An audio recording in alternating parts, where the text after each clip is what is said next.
sebelumnya. Mungkin Ini saya keren. ketua KPU yang Mungkin karena cerewet ya. iya, mungkin karena faktor Jadi jadi kelebihan tersendiri. betul, karena Detil-detil ada seperti gini, itu Bang. diperhatikan. Sesuatu yang kita ingatkan kepada seseorang hanya satu kali, itu bisa jadi orangnya lupa.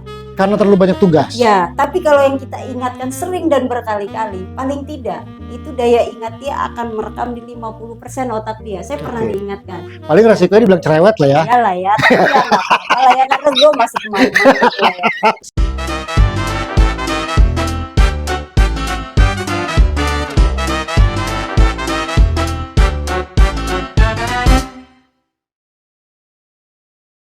Assalamualaikum warahmatullahi wabarakatuh. Jumpa lagi teman-teman semua, teman-teman EDS dalam podcast OPD, Obrolan Pembangunan Daerah. Sudah cukup lama kita tidak berjumpa, ada banyak sekali dinamika. Hari ini saya kedatangan seorang, boleh dibilang ini sahabat lama. Ya, beliau ini agak luar biasa. Jadi satu-satunya pimpinan utama Komisi Penyelenggara Pemilu, Pemilihan Kepala Daerah, atau kita mengenalnya dengan KPU Kabupaten Kota di Provinsi Banten, berjenis kelamin perempuan. Saya nggak seksis ya, tetapi ini fakta. Saya langsung bukan kenalkan juga ya, kan udah kenal. Siapa yang nggak kenal sama beliau ini? Dewi Hartini, Ibu Dewi Hartini. Saya biasa panggil dia sih teteh-teteh aja ya. Karena udah tete-tete ya. Dibilang muda enggak, dibilang tua belum. Iya.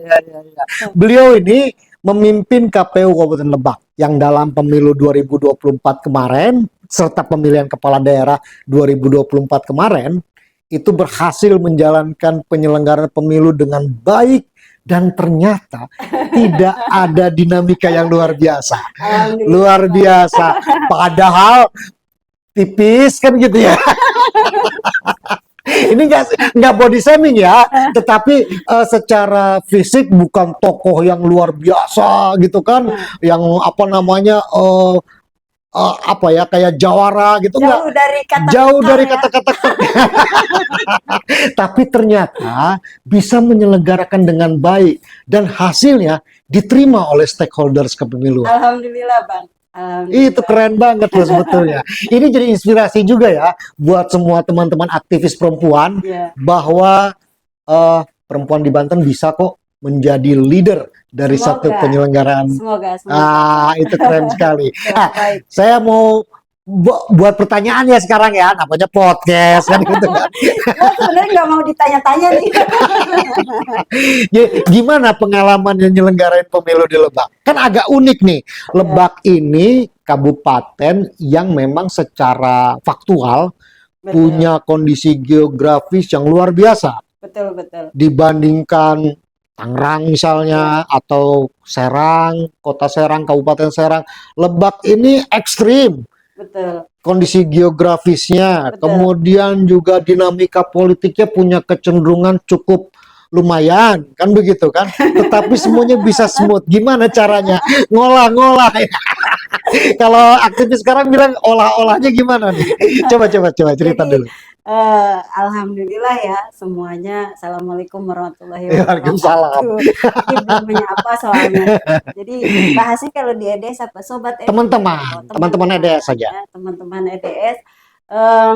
Mungkin saya baru kali ini ya muncul di EDS ya. Iya, karena berapa tahun ini sudah diajakin podcast, sibuk sebetul. Iya, jadi so sibuk itulah ya. Turun gunung lah ya kalau sekarang disebutnya. Jadi setelah 1 tahun di dalam goa, akhirnya saya bisa keluar kandang gitu ya. Alhamdulillah. Terima kasih. Ya, kebetulan di KPU Lebak mungkin periode 2000 berapa kemarin ya saya dilantik ya Bang? 2024 ya? Agak lupa ya. Kan menjelang pemilu. Iya, kalau nggak salah 1 minggu lagi. Iya, pokoknya menjelang hari ruwet lah gitu ya.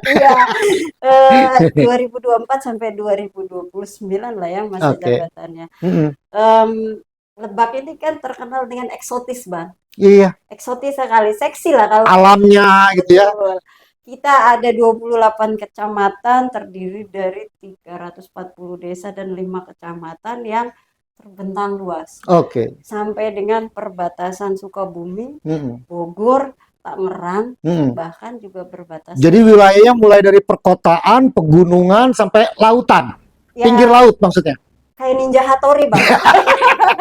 Jadi ada Jadi jaya di laut, udara, dan darat gitu ya. betul, Bang.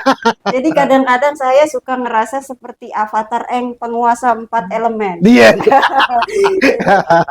Tanah, udara, air, dan Iya. juga api gitu ya. Oke.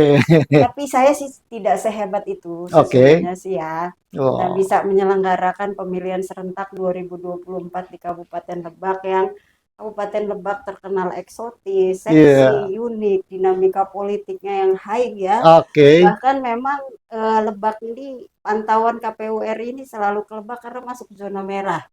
Ya. Pilkada sebelumnya bahasa kita pilkada ya, tapi Dan memang teman-teman KPU memang perlu ke Lebak sih. perlu banget. Sekalian mantau, sekalian tempat berlibur gitu. Iya, ini joke ya. Jadi Ke Pantai Sawarna gitu kan. banyak spotnya, Bang. Banyak spotnya lah ya. Ya, kita Banyak spot Instagramable. Lebak dengan segala dinamikanya itu punya cerita yang juga Oke. lumayan keren sebenarnya. Oke. Karena di pilkada sebelumnya di 2019 sempat terjadi Dinamika politiknya luar biasa kan begitu. bahkan itu menjadi isu nasional Oke. ya. Saya bahkan ketika wawancara untuk ya ngelamar kali ya, ngelamar kerjaan di KPU. Itu jadi salah satu pertanyaan juga. Iya. Bagaimana nanti Bu kalau misalnya ternyata duduk di KPU Lebak untuk bisa berhadapan dengan stakeholder pemilu yang betul. Dan kan terkenal dengan jawaraisme juga lumayan tinggi ya. Iya. Nah, alhamdulillah di pemilihan serentak 2024 atau mulai dari pemilunya lah, karena saya masuk juga pada saat tahapan pemilu. Oke. Nah, di pemilu juga termasuk smooth ya, kita tidak ada gugatan ke MK. Tidak ada gugatan, tidak ada sengketa sama sekali. Tidak ada sengketa. Tapi bukan berarti tidak ada dinamika kan? Ya bukan lah Pak. Kalau bahasa Lebaknya itu amis jambu hanet-hanet jahe lah ya. Iya. Apa? Amis jambu hanet-hanet jahe. Oh, ini keren ini. Jadi tidak mungkin yang tidak ada gugatan itu tidak ada dinamika. Oke. Pasti ada. Yeah. Mungkin sempat hanya riak-riak kecil dan kita bisa selesaikan sampai dengan di tingkatan Bawaslu Provinsi Banten untuk pemilu. Dan bisa diterima oleh semua pihak. Ya, dan bisa diterima hasilnya. Kemudian itu menjadi kewenangan partai politik yang bersangkutan. Karena masalahnya bukan di penyelenggara. Jadi dinamikanya lebih ke dinamika antar politisi ketimbang dinamika yang terkait dengan kinerja penyelenggaraan. Bukan. Sehingga kalau kinerja penyelenggara pemilunya itu clear sebenarnya. Good. Nah, kemudian kita beranjak ke pemilihan serentak karena kan tahapannya beririsan. Masih kita ngurusin pleno pemilu sementara tahapan pilkada kan sudah jalan. Jadi ibaratnya bara aktivitas yang A belum beres, sudah muncul kayu bakar yang baru. Dan harus ada api yang besar. Tapi tidak pernah membakar apapun. Iya, ini keren. Bentar dulu teman-teman, kita istirahat dulu ya, biar si Teh Dewinya minum dulu lah sedikit. Kita jumpa di segmen kedua.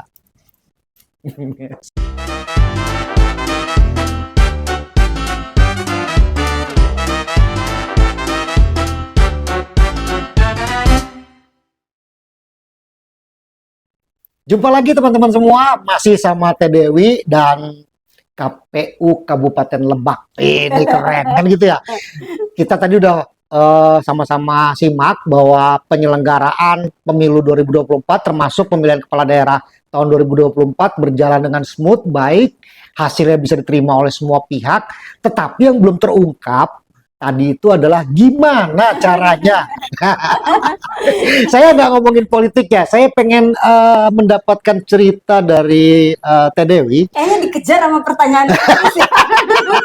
Ada apa sih? Enggak, saya justru menarik ini. Tadi kan alamnya eksotik ya. Ya, Alamnya eksotik itu identik dengan dinamika ketika mengurus berbagai logistik kepemiluan. betul. Biasanya itu alam yang eksotik itu beririsan atau berdampingan dengan dinamika ketika ngurus logistik.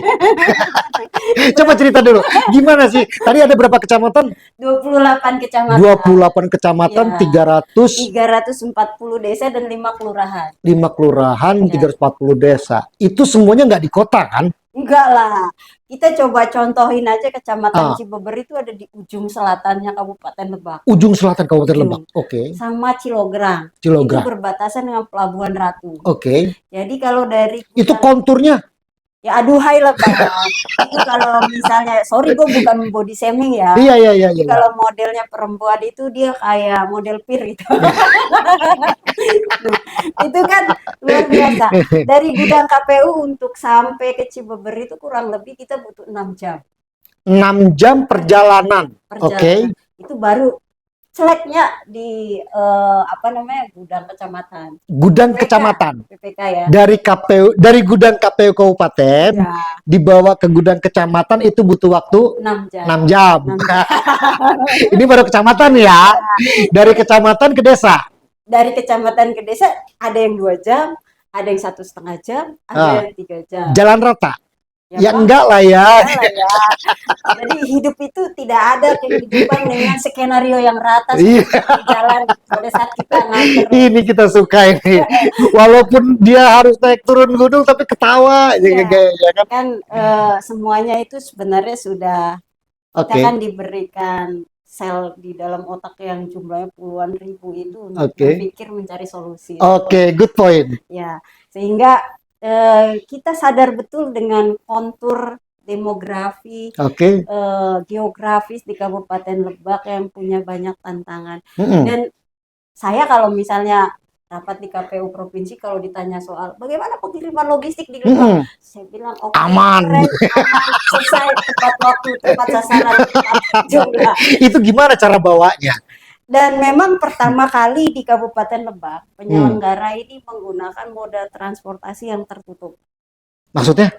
Kita menggunakan mobil box, Oke, ya, oke, dan oke. itu kemudian menjadi inspirasi untuk kabupaten kota lain. Oke. Karena menimbang saya begini sih, kebijakan itu kemudian dikeluarkan. Kebetulan kan kalau ketua ini merangkap sebagai ketua divisi keuangan umum logistik, jadi kebijakannya ada di sana. Nah, saya menimbang letak geografis yang jalannya tidak seperti di kota. Mm-mm. Nah, khawatir tergelincir dan lain sebagainya, tapi logistik kita tetap aman sampai dengan ke kecamatan-kecamatan di 28 kecamatan. Oke. Lalu kemudian saya tidak hebat kalau sendirian sebagai penyelenggara. Oke, tentu saja. Nah, kami berlima komisioner juga bukan siapa-siapa dan tidak akan jadi apa-apa tanpa kolaborasi dan elaborasi dengan stakeholder yang ada di Kabupaten Lebak. Oke. Dari mulai pengamanan sampai ke tingkatan kalau di desa itu kan ada hansip ya. Oke. Nah, sampai ke sana sehingga kolaborasi itu kita lakukan. Kalau di leading sektor pemerintahan kita langsung dengan Pemda, pengamanan kita dengan Polres sampai dengan ke Polsek-Polsek, dengan Kodim sampai dengan ke Koramil-Koramil. Oke. Sehingga Jadi kolaborasinya bagus ya? ya. Oke. Nah, kalau saya ditanya apa sih kata kuncinya bisa sampai smooth seperti itu, pengiriman logistik tepat waktu, tidak ada kehilangan. Iya. Karena saya belajar dari yang pemilu, Bang, sorry to say, di pengiriman logistik terkendala.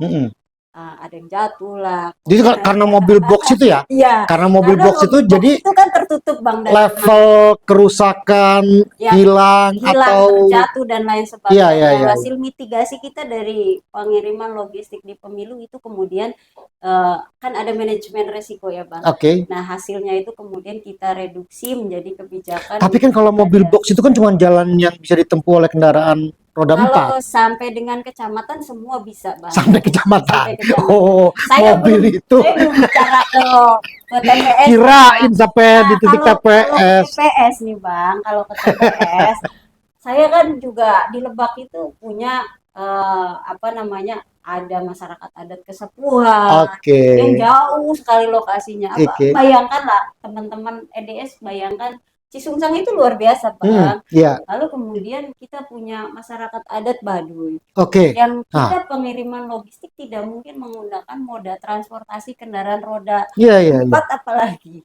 Hmm. Roda 2 aja saya nggak bisa. Nggak mungkin lah. Nggak mungkin. Sehingga pada saat kita Buat teman-teman EDS yang belum pernah ke Baduy, sekali waktu nanti sama teman-teman KPU Kabupaten Lebak diajakin main. boleh lah ya. Nah, sehingga kita dari saya lanjutin nih di Baduy itu menjadi sasaran utama Oke. untuk Ada perhatian khusus lah ya. betul. Ya. Kan kita bagi segmen nih. Oke. Kita bagi zona yang sekiranya yang penting kan bagi kami adalah tepat waktu Oke. sampai dengan ke TPS. On the Nah, spot gitu ya. ya, sehingga untuk wilayah-wilayah yang ekstrim itu kita dahulukan pengirimannya, Oke, good point. gitu. Nah, itu sih salah satu strateginya. Dan saya selalu memantau cuaca BMKG, Bang. Fungsinya untuk apa? Keren. Karena memang dari situ kemudian saya bisa menimbang, oh ya di kecamatan ini kemungkinan akan terjadi hujan deras. Sehingga kita lakukan distribusi logistik di jam segini sampai jam segini harus kekejar semua. Dan untungnya bulan pelaksanaannya bukan bulan penghujan ya. Ya, kalaupun bukan bulan penghujan sih ya. Tapi kan namanya cuaca, ya, namanya Ya di cuaca era ya. sekarang ini kita tidak bisa menjadikan kalender musim ini Salah acuan, satunya misalnya Kabupaten Lebak juga berbatasan dengan Bogor ya. betul. Bogor kota hujan. Betul. Sukabumi juga kota hujan. Jadi ya gimana gitu kan. Jadi banyak sekali hal yang coba kita Ya. lakukan dan pada saat misalnya pencoblosan pun saya instruksikan ke seluruh badan ad hoc di Lebak agar membuat lokasi TPS itu dekat dengan sekolah. Dekat dengan sekolah. Dekat dengan sekolah. Kenapa begitu? Karena cuaca ini ekstrim dan tidak bisa kita prediksi. Dan memang pada hari H kenyataannya itu di wilayah selatan terjadi hujan deras. Pada hari H. Pada hari H. Pada hari H pencoblosan. Ya, bahkan di mana di Panggarangan itu ada yang kebanjiran. Hujan deras, angin besar. Nah, untungnya saya sudah menginstruksikan itu 2 hari sebelumnya sehingga TPS kita itu aman. Jadi Jadi mitigasinya jalan ya? Ya, mitigasi kita coba jalankan sehingga pada saat cuaca ekstrim terjadi, mereka bisa geser kotak-kotak suara kita itu ke sekolahan. Dan aman? Dan aman semua. Tidak ada kertas suara yang rusak? Tidak ada konflik setelah? Tidak ada. Kan biasanya begitu ya, konflik diawali jadi ketika... Jangan di-split ini karena pada saat pemilu ada kertas suara gue yang rusak. Enggak. Ini karena faktor hujan. Betul. Kan karena faktor hujan, orang kan pasti cari tempat yang tidak kehujanan. Dan pasti kan semua barang main diangkat. Kan gitu ya? Dan yang namanya kondisi panik karena hujan itu kan bisa terjadi kertas jadi rusak atau apa. Alhamdulillah enggak, Bang. Enggak terjadi ya? Enggak. Jadi dan di TPS-TPS yang tempat terjadi hujan itu tidak ada konflik. Tidak ada konflik apapun. Keren, karena ya? Memang kita coba mitigasi 2 hari sebelumnya. Mungkin ini saya keren. ketua KPU yang mungkin karena mungkin karena faktor. jadi kelebihan tersendiri. Betul, Detil-detil seperti itu diperhatikan. Sesuatu yang kita ingatkan kepada seseorang hanya 1 kali, itu bisa jadi orangnya lupa. Karena terlalu banyak tugas. Ya, tapi kalau yang kita ingatkan sering dan berkali-kali, paling tidak itu daya ingat dia akan merekam di 50% otak dia. Saya pernah diingatkan. Paling resikonya dibilang cerewet lah ya. Iyalah ya, tapi ya nggak apa-apa lah ya, karena gue masih kemarin gitu lah ya. Nah kalau saya ditanya, poinnya apa sih sebenarnya bisa jadi smooth seperti itu? Intinya kami memang di KPU tidak pernah merasa besar kepala karena kami lembaga penyelenggara bisa hebat dengan sendiri sebagai sebuah lembaga mandiri. Good point. Tidak. Tapi karena harus berkolaborasi dengan banyak pihak karena pemilihan serentak ini bukan hanya milik kami sebagai KPU, tapi milik seluruh lapisan masyarakat Kabupaten Lebak. Kemudian yang kedua, kunci utama kesuksesan sebuah penyelenggaraan ada di komunikasi. Oke. Kita coba membangun Gaya komunikasi emak-emak enggak juga sih, itu Bang. ternyata memberikan kemudahan. Ya, kan gini Bang, komunikasi itu kalau hanya sebatas komunikasi antar lembaga, saya kira akan menjadi kaku. Iya, Tapi setuju komunikasi yang sekali. baik adalah komunikasi yang dilakukan secara persuasif tanpa embel-embel kelembagaan. Oke. Contoh sambil ngopi sore di EDS itu kan lebih Iya, iya. cair Betul, suasananya betul, dan betul. lebih diingat Iya, sebenarnya. iya. Saya mencoba komunikasi persuasif dengan stakeholder di Hmm, Kabupaten Lebak itu selama memang 1 tahun oke. sejak saya dilantik lah, dan sampai sekarang pun itu masih kita lakukan, memelihara komunikasi dengan seluruh stakeholder yang ada di Kabupaten Lebak. Saya tidak pernah ingin menampikan sekecil apapun kontribusi Oke. para pihak ya, Good itu point. menjadi sesuatu yang luar biasa hasilnya. Jadi dalam hidup saya selalu mencoba gini Bang, sekecil apapun kontribusi orang Mm-mm. terhadap saya secara pribadi ataupun secara kelembagaan, saya menghargainya dengan tulus dan menghargainya dengan amat sangat besar, Hmm, karena tanpa mereka saya bukan siapa-siapa. good point. Tanpa kontribusi mereka kita ini tidak akan jadi apa-apa. Good point. Nah, makanya kemudian penyelenggaraan baik itu pemilu ataupun pemilihan serentak di Kabupaten Lebak berjalan dengan smooth, aman, tentram, dan saya pastikan bahkan di pemilihan serentak ini tidak ada gugatan dari calon manapun. Hmm. Semua pihak menerima hasil pemilihan serentak 2024 yang lalu, dan saya mengatakan apapun yang dipilih oleh masyarakat Lebak, siapapun yang dipilih, siapapun yang menjadi pimpinan daerah ini adalah hasil keputusan bersama masyarakat Kabupaten Lebak, Oke. bukan KPU Lebak gitu. Oke. Itu sih, Bang, Keren. poinnya. Keren betul. Saya sangat respect ya dengan yang disampaikan. Terutama memang secara objektif, kalau kita memperhatikan aspek geografis dari Kabupaten Lebak, ini memang punya tantangan tersendiri. Tetapi kan bukan cuma sekedar tantangan yang sifatnya katakanlah alam. Ya. Nah, saya tadi juga sempat disinggung stakeholders kepemiluan itu bukan cuman KPU, Ya. tapi juga ada badan ad hoc. Ya. Nah, ini gimana nih mengelola badan ad hoc di Kabupaten Lebak? Kalau tadi kan ngelola logistik nih, Ya. ngelola logistik dengan kolaborasi antar stakeholders. Ini berjalan smooth, kemudian ini bisa menghasilkan penyelenggaraan yang berjalan dengan baik. Nah, kan penyelenggaranya juga bukan cuma KPU Kabupaten Penasaran Kota. dong ya. Gimana nih kalau soal apa namanya Badan ad hoc ya. badan ad hoc? Badan ad hoc saya tuh sampai dengan PPS itu jumlahnya 17.000. 17.000. Iya. Wow. Itu yang Pantarli atau bukan ya itu ya? Ada yang jumlahnya 17.000 Pantarli kalau nggak salah. Iya, pokoknya seluruh yang terkait dengan agenda kepemiluan dan luar biasa, ribuan. pemilihan serentak. Ribuan ya Bang. Oke. Karena PPK-nya aja 114 orang. Oke, PPK itu satu kecamatan cuma 3 kan? Ya. Kan kalau kemudian PPS kan 5 per desa. 5 per desa. Terus kemudian di TPS itu ada KPPS. Iya. Berapa Bang? 9. Luar biasa. Itu dapat tuh semua tuh. Ada yang masa-masa kredit di gimana ceritanya? rekrutmen badan ad hoc ya. Mungkin kalau di kabupaten kota lain sempat terjadi ngebludak ya, yang pelamar ya, atau yang mendaftar menjadi badan ad hoc. Ya, kami ada di beberapa lokasi amat sangat kredit untuk mendapatkan badan ad hoc. Makna kredit ini gimana? Banyak yang kepengen jadi badan ad hoc. Gak ada yang mau. Saya itu udah menduga sebetulnya. Jadi maksudnya gimana? Gak ada yang mau gimana? Saya contohkan lah ya, kayak di Baduy ini kan kita tahu betul. Di Baduy daerah itu berarti desa Kecamatan Lewi Damar. Kecamatan Lewi Damar. Kecamatan Lewi Damar. Di beberapa desanya kan gitu. Ya khususnya di Kanekes ya, karena kan nama desanya Kanekes ya Bang ya.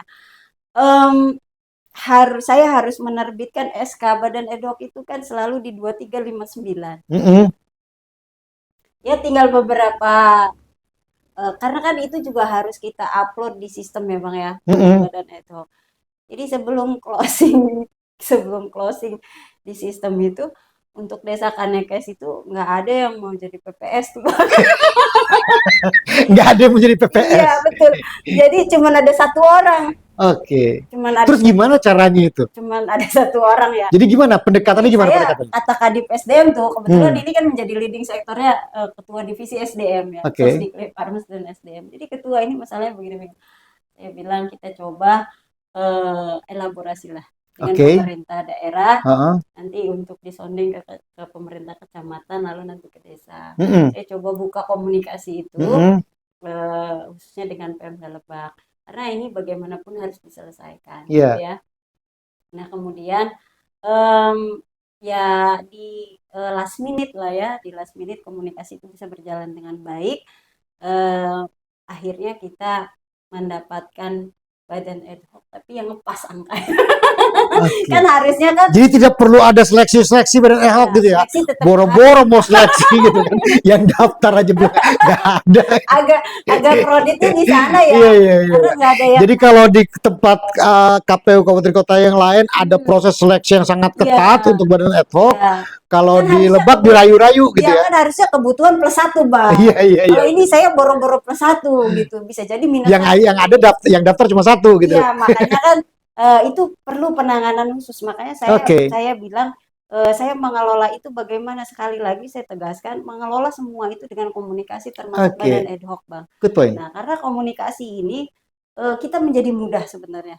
Iya. Misalnya karena komunikasi kita baik dengan Pemda, apapun permasalahan di KPU Kabupaten Lebak, maka Pemda akan merespon dengan cepat. Oke. Dia pasti akan sounding langsung ke kecamatan dengan cepat. Mm-mm. Nah, makanya termasuk logistik, SDM ya, Hmm. sosialisasi, kolaborasi itu dan komunikasi itu ternyata yang menentukan goalnya Mm-mm. akan Oke. baik atau tidak. Makanya Oke. semuanya berjalan dengan baik dan smooth gitu ya. Jadi logistik yang terkait dengan ketersediaan infrastruktur penyelenggaraan hari H pemilihan itu aman, Aman, SDM aman. SDM Nah, sekarang yang satu juga menarik perhatian itu kan biasanya soal pembiayaan. betul. Pembiayaan. Kita sama-sama tahu bahwa Kabupaten Lebak ini tidak termasuk daerah yang punya kecukupan PAD-nya kecil ya. fiskal. Betul. Kan gitu. Tentu akan berkaitan dengan desain pembiayaan untuk penyelenggaraan pemilu. Nah, bagaimana cara teman-teman Kabupaten Lebak, KPU itu? Kami ini termasuk kategori daerah lebih tinggi dikit lah daripada tetangga sebelah ya, untuk urusan PAD atau fiskal daerahnya. Tapi pemerintah daerah Kabupaten Lebak konsisten. Oke. Dia konsisten sekali. Bahkan untuk NPHD kita pun itu bisa tepat waktu Bang. Oke. Dan kemudian sesuai dengan anggaran yang diajukan oleh KPU Kabupaten Lebak di tahun 2023 itu dicairkan 100%. Oke. 100%. 100%. Dan sangat cukup. Dan ya kalau nanti kita dijawab ya. Apakah 100% dari NPHD yang diberikan itu sangat cukup untuk membiayai seluruh aktivitas penyelenggaraan kepemiluan, baik itu pemilu presiden, mau legislatif, DPD, atau juga pemilihan kepala daerah? Kita tunggu nanti jawabannya di segmen berikutnya. Sampai kita jumpa di segmen berikutnya.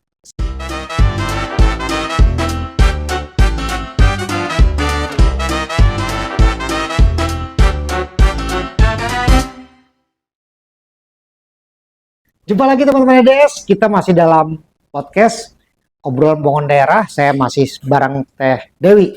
Tadi kita sudah bicara, ini kan kalau nyiapin pemilu pasti urusannya ketersediaan pembiayaan. Gak jauh-jauh ya. Dengan kondisi Kabupaten Lebak yang ini relatif berada pada level kemampuan pembiayaan yang terbatas. Betul, betul. Udah pasti nggak mungkin berlebihan lah. Jadi jangan disamain sama kota Tangerang atau ya, Cirebon ya. agak susah pastikan gitu. Sekali. Gimana cara nyukupinnya?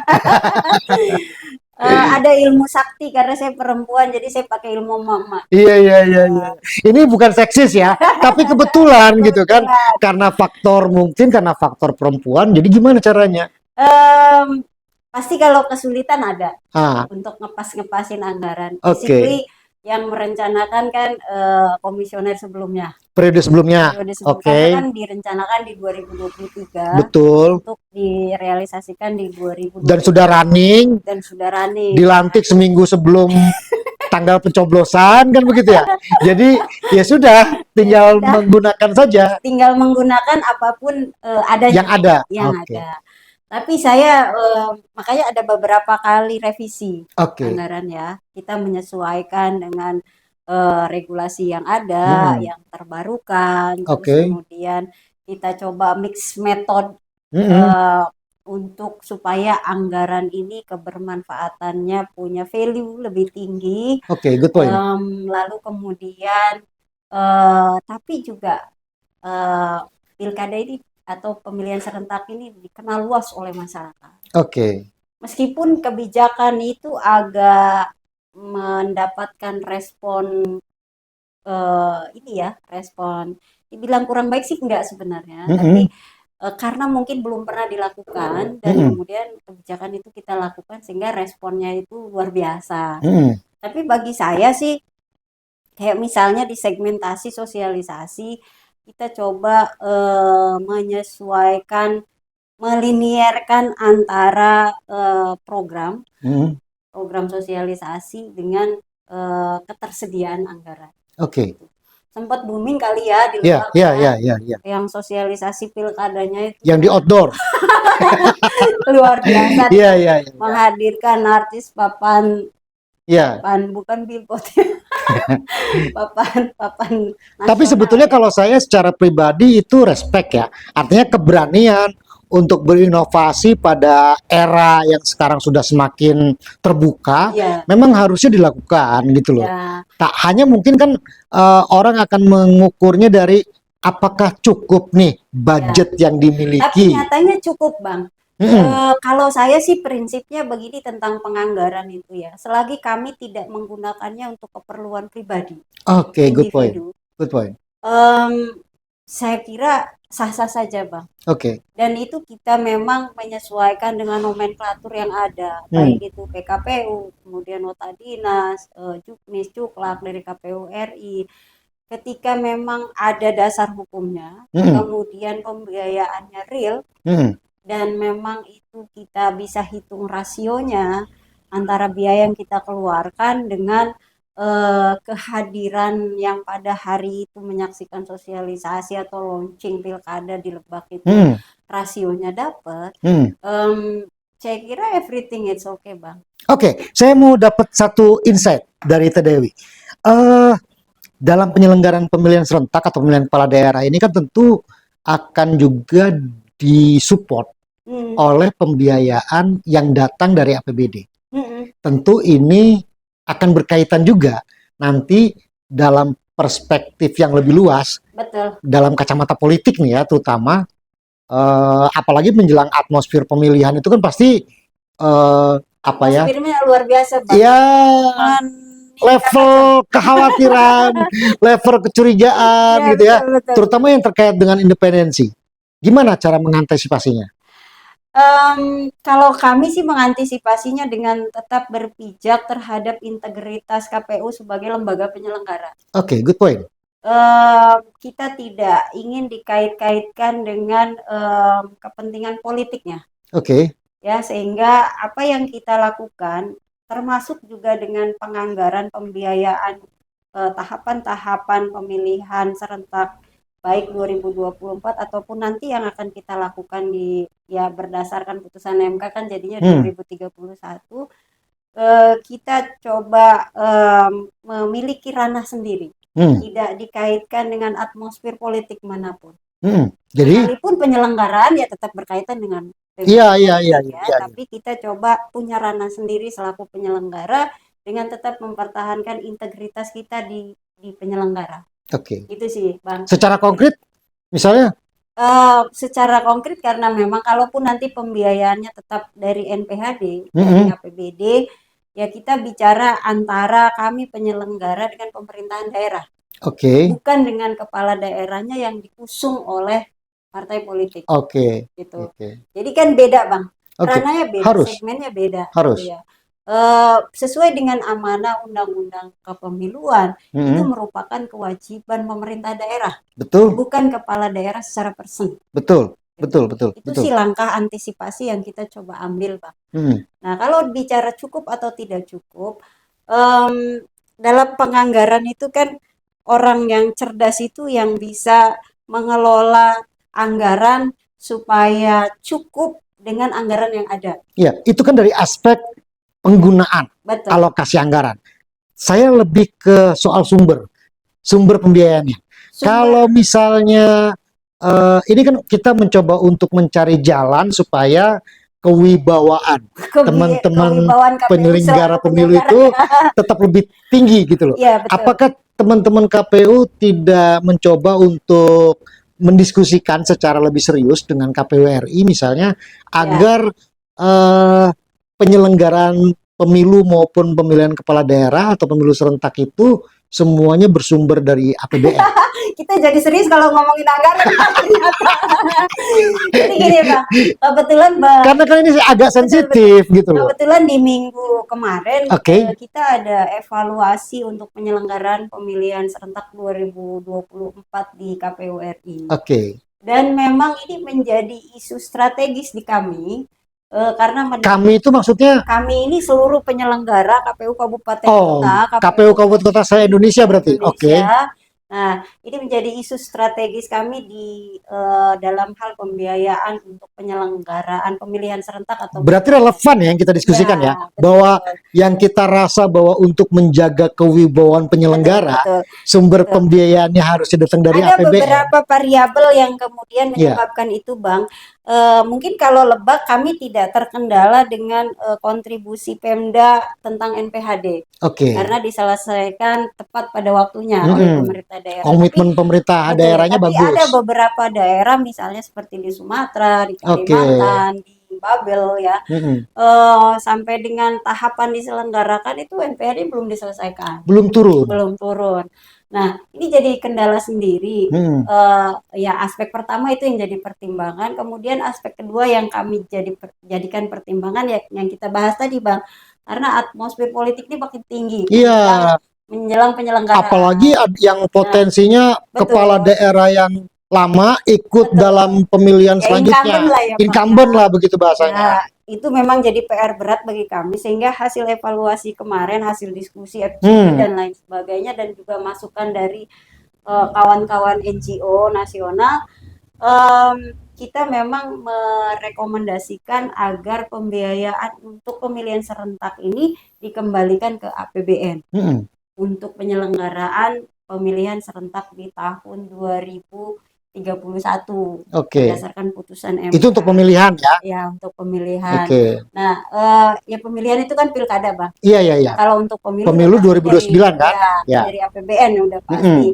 Nah, ini sebenarnya salah satu upaya kami juga untuk bisa mempertahankan integritas kami selaku penyelenggara yang tentunya kami adalah lembaga yang independen dan mandiri. Kalau support sistemnya ini terutama pembiayaan dari APBN ini kan lebih enteng ya jalannya. Iya. Kitanya lebih santuy gitu. Ditambahin anggarannya oleh pemerintah daerah untuk berbagai kegiatan nanti jadi rumor kan begitu ya. Tapi kalau nggak ada anggaran, nggak bisa buat apa-apa nanti juga dibilang nggak kerja kan begitu.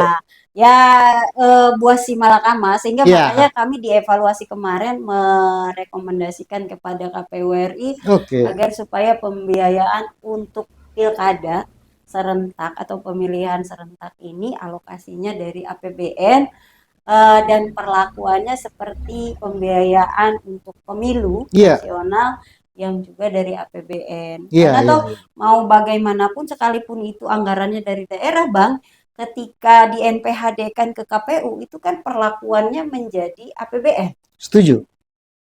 Hanya saja karena sumbernya dari APBD, kadang-kadang ada sih celetukan Ya, anggaran.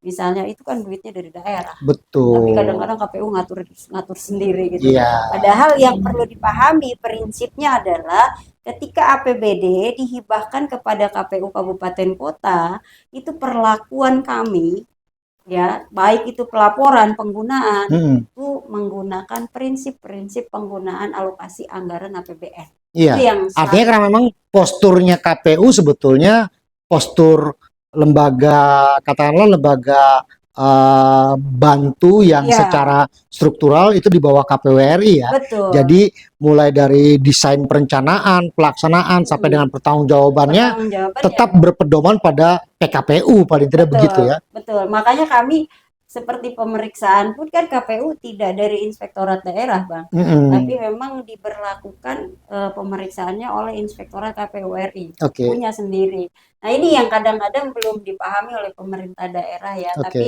alhamdulillah sih dari tahun lalu saya sudah sampaikan ke Pemda Hmm, Lebak, ini perlakuannya menjadi APBN. Sehingga oke. kami tidak akan mengikuti perlakuan eh, penganggaran ini berdasarkan anggaran Iya, APBN. jadi model tata kelolanya yang Tata berbeda. kelolanya yang berbeda. Oke. Itu sih, Bang. Dan EDS saya kira Election Democracy Studies ini cukup support ya. Kita Hmm, kita juga secara apa namanya? Secara internal dalam diskusi-diskusi di Election and Democracy Studies beranggapan bahwa untuk menjamin dan menjaga kan begitu integritas penyelenggara pemilu pada level daerah khususnya teman-teman KPU sumber pembiayaannya harusnya berasal dari dari APBN APBN. Jadi EDS gitu. juga sebenarnya sepakat dengan rekomendasi kami ya. Iya, iya, karena itu memang yang kita rasakan sebagai bagian dari stakeholders kepemiluan ya, bagaimana merawat kepercayaan publik. Merawat kepercayaan publik itu kan menghadirkan lembaga yang profesional. Betul, Lembaga yang profesional itu pasti akan dipengaruhi oleh sumber betul. pembiayaannya. Nah, itu kan bagiannya yang secara mutatis mutandis gitu ya Ya, berjalan. Nah, selain itu apalagi yang dijadikan bahan evaluasi untuk eh, perbaikan, katakanlah gitu. Sekarang kita bicara perbaikan yang perlu dilakukan oleh teman-teman penyelenggara supaya pemilu 2029 atau nanti pemilu serentak pada 2031 berjalan lebih baik ya. ketimbang yang sudah pernah dilakukan. Eh, banyak sebenarnya ya, tapi saya akan ngambil isu strategis dan Iya, poin strategisnya aja. mm-mm, Tentunya di selain keberhasilan, kelebihan, kami juga harus profesional mengakui ada kelemahan-kelemahan di mm, penyelenggaraan pemilihan serentak mm. 2024. Nah, salah satunya kemarin itu kan em, kelemahan paling strategis itu, Bang, itu ada di irisan tahapan. Irisan tahapan. Irisan tahapan antara Oh, karena terlalu berdekatan. iya, Oke. antara pemilu dengan pilkada. Itu Nah, yang tadi bahasa kita di awal, bara yang pertama belum hilang, iya betul. sudah dikasih kayu Iya, bakar. kan tadi di awal sudah senggol bacok Iya, kita iya, ya. Saya masih ngurusin pleno pemilu, tahu-tahu saya harus ada perjalanan dinas keluar kota untuk tahapan pilkada. iya, iya. Nah, ini yang kita akui memang menjadi kelemahan paling strategis ya, sehingga imbasnya kemana-mana, Bang, Jadi sebenarnya. sebetulnya putusan MK yang menggeser, katakanlah begitu ya, Heeh. jadwal pelaksanaan pemilihan itu lebih panjang, Ya. itu sangat relate ya Ya, dengan isu itu. relevan sesungguhnya sih Oke, kalau dari hasil evaluasi karena mau bagaimanapun ketika tahapan ini beririsan itu kita merasakan overload, Bang. oke, Overload sekali baik itu di SDM, kemudian di SOP-SOP yang harus kita susun. oke. Ya, kebayang nggak ketika kita masih nyuap di dalam suapan kita ini bakso, Bang, Mm-mm. kita harus sudah nyuap lagi somai. Iya, Nah, iya, kan iya, iya. rasanya jadi acak-acakan tuh, Iya, Bang. iya, iya. Ya, Baksonya dikasih itu bumbu iya, kacang. kan jadi acak-acakan ya. Analoginya kalau kita lagi makan kurang lebih begitu. Iya, iya, iya, iya, Itu iya. kelemahan paling strategis yang Hmm. memang Tapi kita kalau orang nambah sebelum habis kan ditambahin dulu. Nggak gitu ya? itu namanya maruk, Bang. Nah, nanti lama-lama kita kita muntah gitu ya. Nah, Oke, itu imbasnya memang kemana-mana, Bang. Sehingga oke. kita juga tidak bisa menyuguhkan jenis-jenis pelatihan yang secara substansi bisa diserap contohnya oleh badan ad hoc. Oke. Kebayang nggak kita pepet-pepetan waktu? Mm-mm. Nah, mereka Pantarlih harus bekerja besok misalnya nih. Mm-mm. Mulailah mereka ke lapangan besok. Tapi coba abang kebayang nggak 17.000 orang yang harus kami latih? Mm-mm. Itu butuh waktu. Butuh waktu. Betul. Akhirnya kami membuat strategi pelatihan ini dibuat berjenjang. Mm-mm. Berjenjang dan tidak harus kemudian secara formal. Oke. Kalau memang dibutuhkan untuk peningkatan sumber daya manusia, PPK ini tidak sanggup untuk melatih, silakan panggil kami di komisioner, dikumpulkan di satu tempat yang tidak formal. Yang Mm-mm. penting substansi dari materinya tetap tersampaikan, Oke. pekerjaan di lapangan bisa selesai. Hmm. Akhirnya kita sebisa mungkin mencari formula dan strategi yang supaya irisan-irisan tahapan ini tetap kita bisa jalankan dengan baik. Oke. Gitu, kurang lebih begitu. Iya. Itu yang menjadi isu strategis kemarin selain memang pembiayaan ya Bang ya. Iya, iya. Ya, kita Kalau yang lain-lainnya saya kira sesuai dengan situasi Ya, lah ya. Itu meskipun- relatif. ya meskipun selesai Bang, Iya, iya. selesai pada waktunya. Dan Ah. kami kan ada slogan ya, akan laliur pada waktunya. Sekabelier Iya. pada waktunya. Akan laliur pada waktunya, tapi kemudian akan selesai pada waktunya. Oke, Ya, oke, yang good penting point. adalah ternyata Bang sesungguhnya ya, saya mikir-mikir nih belakangan jadi ketua KPU itu sebenarnya harus pintar Bang. Ah, Nggak penting. jadi bukan pinter yang penting. Bukan Bang. Jadi apa yang penting? Yang penting adalah kecerdasan emosional dan mental. Good point. Jadi kita ini tidak butuh IQ yang tinggi, tetapi butuh ESQ yang tinggi. Kenapa? Karena harus berinteraksi dengan sekian banyak Betul. orang. Oke. Kita harus kemudian mengakomodir masukan dan kritikan banyak orang. Oke. Bagaimana kemudian Berhadapan dengan politisi, Betul, berhadapan Bang. dengan saya kemarin emak-emak, saya ya. kemarin merasakan begini. Kok 24 jam ini kurang ya? Saya sampai lupa bahwa ternyata saya belum tidur sampai dengan azan subuh gitu ya. Saya ternyata nggak ingat bahwa ternyata tamu saya baru pulang jam 3 pagi. Iya. Itu dari pagi hari. Oke. Nah, ternyata saya Dengan beragam kepentingan. beda-beda. Iya, iya. Ya, ada yang beginilah, ada yang begitulah, ada yang Iya, begitulah. iya. Begitu. Dan memang kuncinya ya di situ, Bang. ESQ itu sangat penting ternyata. Oke. Bagaimana memanajemen emosi diri sendiri, lebih banyak mendengarkan daripada ingin didengar, Oke. lebih banyak mengalah daripada ingin mengalahkan. Oke. Ya, semua itu ternyata harus ada di mindset seorang pimpinan KPU. Oke, good point. Ya kalau PKPU Bang, PKPU itu saya pernah obrolan santai dengan Iya. Bang Yano teman-teman. PKPU itu bisa kapan saja dibacanya. Iya, Dan kita punya staf yang banyak di sekretariat. iya. Yang penting substansi dari PKPU itu sudah Betul. kita pegang.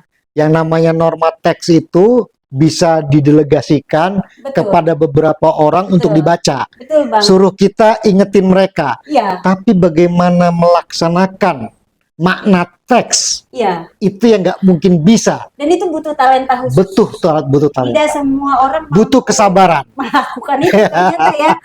Keren Kawan-kawan, sekali. Coba deh teman-teman butuh bayangkan satu PKPU itu isinya bisa ratusan lembar. Iya.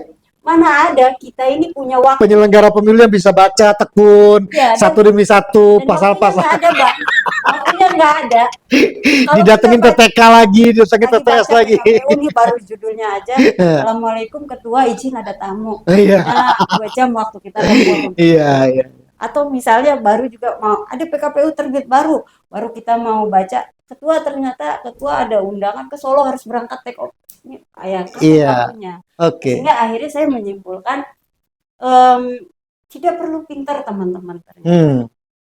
Ya, Iya. bagi yang kepengen nanti jadi pejabat publik kecuali kayak Bang Yanu nih, Iya, iya, iya. misalnya analisa dia harus baca. Iya, iya. Kalau model-model saya ini, Yang bagian-bagian gitu biar kita aja deh. ya saya sebenarnya terbantu sama EDS. Iya. Kalau ada mentok-mentok tentang regulasi, Bang, coba tolong dianalisa ini seharusnya lebih mudah. Iya, Karena iya. kan gini, Bang. Banyak teman-teman yang siap bantu Iya. teman-teman penyelenggara. Artinya gini, masyarakat sipil itu akan siap membantu sepanjang teman-teman KPU-nya juga punya komitmen bekerja dengan baik dan benar. Ya, kalau Sebetulnya saya gini Bang, pernah di satu kesempatan saya sampaikan ke Bang Yanu, saya selalu positive thinking Ya. terhadap pembuat regulasi. Ya, Betul. sehingga itu tidak memberikan saya energi negatif untuk melaksanakan regulasi ini dengan energi negatif. Good point. saya selalu di mindset saya, orang yang bikin PKPU ini nggak tidur bermalam-malam, Iya. dia tidak memikirkan PKPU ini untuk kepentingan sendiri. Betul. Sehingga saya merealisasikan PKPU itu juga harus dengan mindset yang sama. Oke. Sehingga saya tidak punya pikiran negatif tinggi. Ini kenapa PKPU jadi begini? Nggak ada. Oke. Mereka sudah berpikir dengan luas untuk kepentingan bangsa dan negara. Oke. Nah, lalu kemudian yang berikutnya, Bang, hidup ini tentang berbagi peran. Ya. Iya nggak, Setuju Bang? sekali. Hidup ini tentang berbagi peran. Saya tidak mungkin mengambil peran staf saya. Betul. Entah saya. Saya tidak mungkin mengambil perannya Bang Yanu selaku analis politik. Karena bukan di sana ranah Bukan saya. juga analis politik sebetulnya. Di Banten siapa sih yang nggak kenal Bang Yanu, yang nggak baru cuma apa tuh suaranya Bang Yanu gitu kan. Iya. Nah, saya mengilhami hidup saya ini tentang bagaimana kita berbagi peran, dan saya tidak mengambil peran orang lain menjadi so tahu. Good Karena point. itu tidak baik, Bang. Oke. Saya akan menjalankan peran saya sesuai dengan yang diberikan kepada saya, tidak Oke. melebihkan dan tidak mengurangkan. Oke. Good point. Ya, bahasa kerennya apa, teman-teman? Proporsional lah ya. Proporsional. Nah, ketika itu kita bisa jalankan, semuanya akan jadi smooth, Bang. Oke. Jadi kalau saya harus closing statement, yang pertama adalah komunikasi yang baik. Oke. Berkomunikasi dengan baik. Komunikasi yang baik, karena itu akan menjadi batu pondasi yang kuat untuk kita bisa berkolaborasi. Berkomunikasi sebagai pondasi untuk menjalankan semua tugas. Betul. Iya. Kemudian yang kedua, cobalah berpikir positif terhadap pembuat regulasi. Siapapun itu. Good point. Kemudian yang ketiga, ternyata IQ itu jauh lebih ESQ itu jauh lebih penting dibandingkan IQ. Makanya kan kalau teman-teman EDS pasti sudah familiar dengan di atas ilmu ada adab itu di situ. Iya. Dan kita butuh ESQ. Jadi menyelesaikan masalah itu tidak dengan emosi. Tidak. Iya. Kita harus tapi menggunakan emosi untuk menyatukan semuanya. Keren banget. Teman-teman EDS semua, saya sudah lebih dari 30 menit rasanya kita diskusi tidak terasa dengan Teh Dewi. Mudah-mudahan juga banyak sekali catatan baik, kemudian juga hal-hal yang sifatnya inspiratif dari Teh Dewi. Ini salah satu penyelenggara pemilu yang boleh dikatakan di dalam pelaksanaan di tahun 2024, baik pemilu presiden, legislatif maupun DPD, serta pemilihan kepala daerah atau pemilu serentak. Pemilihan serentak maksudnya itu berjalan dengan sangat baik. Kalau belum pernah jadi penyelenggara aku ya, Bang. Pengalaman itu penting, tetapi komitmen untuk bekerja dengan baik dan benar itu lebih penting. Terima kasih teman-teman semua. Kita ketemu lagi dalam diskusi yang lain bersama tokoh-tokoh yang lainnya. Saya Yanu Setiawan dan Teh Dewi Hartini menyampaikan terima kasih dan semoga bermanfaat buat kita semua. Assalamualaikum warahmatullahi wabarakatuh. Sampai jumpa di lain waktu.